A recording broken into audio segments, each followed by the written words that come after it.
안녕하세요. 다나성형외과 박지원장입니다.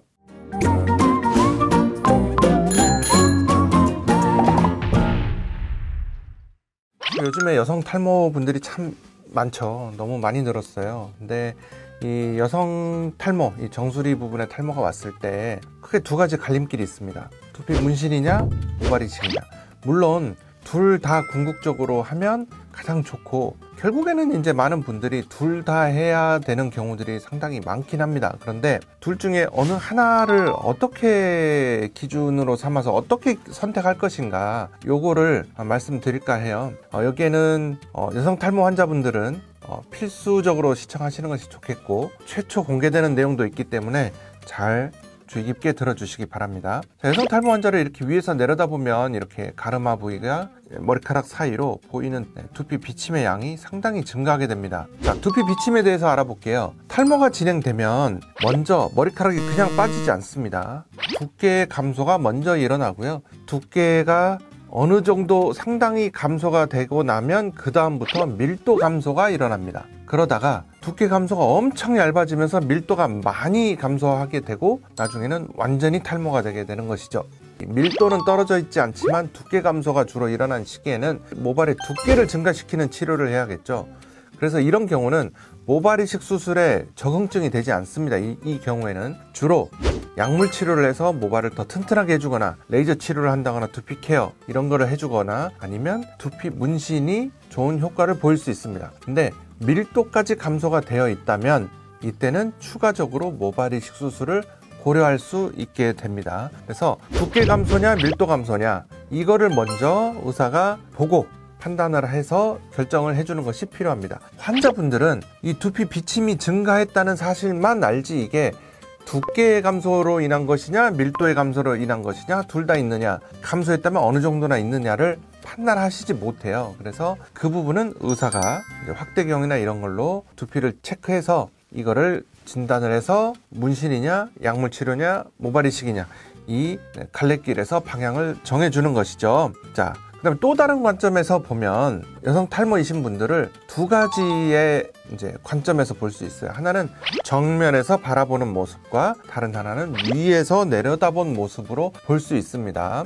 이 두 가지가 상당히 느낌이 다릅니다. 자, 여기서 보면 정면에서 보는 것과 위에서 보는 모습들의 사진인데요. 여기에서 산능선 이론이라는 것이 나옵니다. 마운틴 리치 스열이라고 제가 만든 이론입니다. 그냥 임의로 생각해보면 참 재밌습니다. 이 산능선이 이렇게 보이잖아요.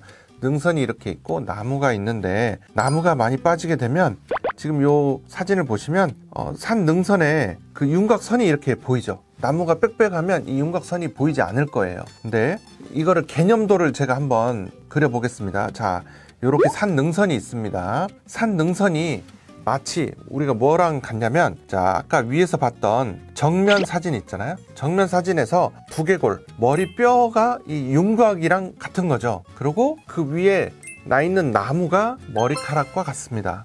그러면 이렇게 두개골, 산 능선이 있고요. 자, 여기에 나무가 이렇게 빽빽하게 있으면 능선의 윤곽선이 보이질 않게 되죠. 잘 보이지 않습니다. 자, 그런데 탈모 시작 전 초기에 진행됐습니다. 더 많이 진행됐어요.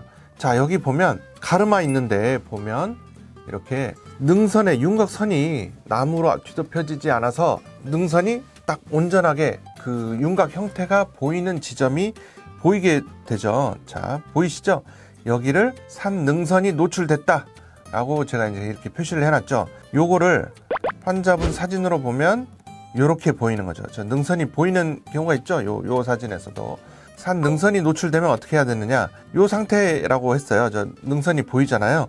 자, 정면에서 능선이 보이면 여기다가 두피 문신을 한번 해보겠습니다. 두피 문신하면 이렇게 되죠. 능선이 가려지지 않습니다. 그런데 자, 요 상태에서 모발 이식을 하면 이렇게 돼서 능선을 다시 가릴 수 있는 거죠. 그래서 이 능선이 보이는 사인이 있다, 이때는 정면 효과를 따졌을 때 모발 이식을 해야 되는 그런 케이스에 해당된다고 생각하시면 되겠습니다. 근데 이제 제가 아까 정면 효과와 이 위에서 내려다본 효과, 이 두 가지 관점으로 나눈다고 했는데, 위에서 내려다보는 요 뷰에서 두피 비침을 개선시키는 효과가 모발 이식이 이 두피 문신보다 떨어집니다. 자, 그러니까 이 탑뷰, 위에서 내려다본 뷰에서 두피 비침이 너무 많이 증가했다면 두피 문신이 더 효과가 좋은 경우가 많아요. 그런데 두피 문신은 머리카락 사이사이에 숨어 있는 거잖아요. 그러니까 이 머리카락이 너무 없으면 두피 문신을 하기가 어렵습니다. 그러니까 자, 이제 정리해보면 위에서 내려다 봤을 때 어느 정도 두피 비침을 개선시키는 것은 두피 문신이 우선 선택됩니다. 하지만 머리카락이 너무 없으면 이때도 모발 이식이 더 먼저 시행되어야 된다. 정면에서 봤을 때 능선이 보이는 사인이 보이면 모발 이식을 먼저 선택하는 것이 좋습니다. 그래서 이런 기준을 가지고 여성 탈모가 있으신 분들은 반드시 모발 이식하고 두피 문신, 그다음에 두 가지 시술이 둘 다 가능한 병원에서 이런 기준을 가지고 상담을 해보셔가지고 내가 수술을 해야 될지 문신을 해야 될지 둘 다 하는 병원에서 정확하게 진단을 받고 치료를 받아야만 좋은 효과를 기대할 수 있습니다. 이상입니다.